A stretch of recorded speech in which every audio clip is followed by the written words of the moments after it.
The problem with Facebook is that it's keeping things from you. You don't see most of what is posted by your friends or the pages you follow. Now, pages can be businesses or they can be individual creators like I Freaking Love Science or my own page, Veritasium.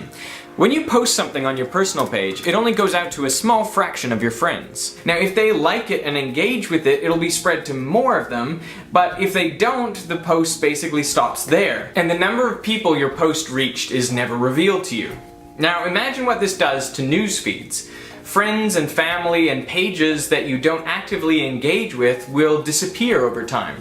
This usually means that people you disagree with will vanish, leaving you with a newsfeed that's effectively an echo chamber of self-affirming views, the things you already think and believe. And don't you think it's possible to see a post and like it or find it interesting without having the need to actually like it or comment on it? I mean, it seems weird that you need to put out there every view. You need to make that an active choice. You know what posts people like most of all? It's babies and weddings. Does this newsfeed look familiar? Now, Facebook would argue this filtering is absolutely essential. The average teen has about 300 Facebook friends, and the average user likes 40 pages. Each day, 4.75 billion posts are shared across the site. That's an average of about 4 per user. Who is sharing all of this stuff? It certainly isn't me. But that means that if you were to log in once per day, you could be exposed to up to 1,500 posts. Okay, so clearly some filtering is required. The problem is Facebook is using its filtering power in order to make money. Now, just to use myself as an example, over 109,000 people have liked my page. Thank you to those who have done that. But the last time I shared a video on there, it only went in the news feeds of about 9,000 of those people. This continues the downward trend in numbers I've been seeing. In a recent fact sheet, Facebook stated, "We expect organic distribution of an individual page's posts to gradually decline over time." That means they are actively restricting the reach of posts from people like me in order to force us into paying to reach the people who have already indicated that they like what we do. It doesn't make sense for independent creators like me, or for charities or nonprofits, or for individual users like you. I mean, did you know you could pay to promote a personal post? Like that time that Bill Nye taught you how to tie a bow tie? Yeah, $7 more, and more of your friends can find out about that. That to me seems crazy and desperate. Take a second and think about this. On YouTube, creators are paid for every view of their content, whereas on Facebook it's the opposite. Creators actually have to pay for views.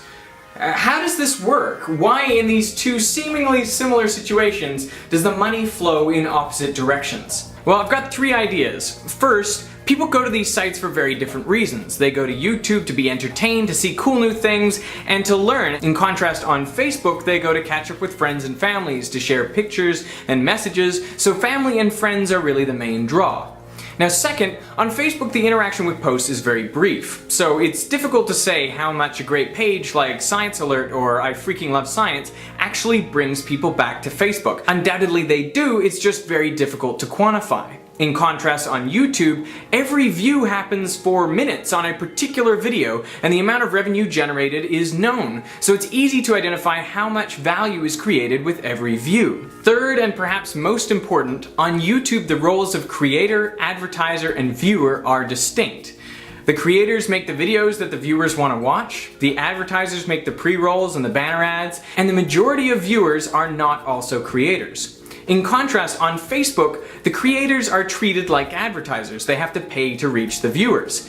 And viewers themselves are also creators, so viewers are also advertisers. You know, when Facebook launched the functionality that allowed us to promote personal posts, one reporter commented quite astutely that we are all now advertisers. And that is the problem with Facebook.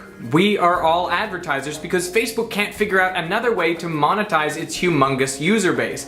I mean, people don't click on those sidebar ads because, well, they don't come to Facebook to shop for things. The click-through rate is only about 0.05%.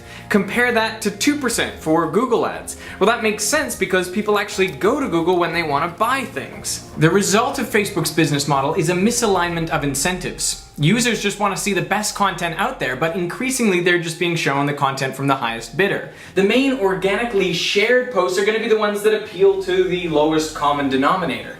Plus, while you're trying to hang out with your friends and family, you're going to see ads from big companies. In 2014, Facebook is set to launch video ads, and this from a site that has basically no video content. Compare this to YouTube, where the viewers want to see the best videos that match their interests. YouTube wants these viewers to see as much relevant content as possible, the creators want to reach as wide an audience as possible, and the advertisers just want to get in the middle of everything. The point is, the incentives of all parties are aligned.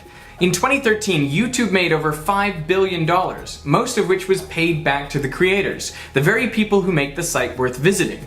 Facebook made $7.5 billion, but that all went back to the company and shareholders, not the people who make the great content, who are mainly your friends and family.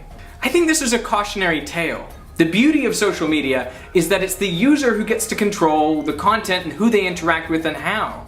I mean, on Twitter, they don't filter any tweets, and every picture you Instagram goes out to all your followers, at least for now. But Facebook has taken control of what its users see in order to make money from them. And I think that's a problem because of the way it's changed the incentives. I mean, Facebook has this ongoing incentive to restrict more and more the organic reach of posts in order to force people to pay to promote them. And I think that really changes the ethos of the site. But what do you think? I really want to hear what you guys think about these aspects of social media and whether you've seen a similar thing to what I'm seeing.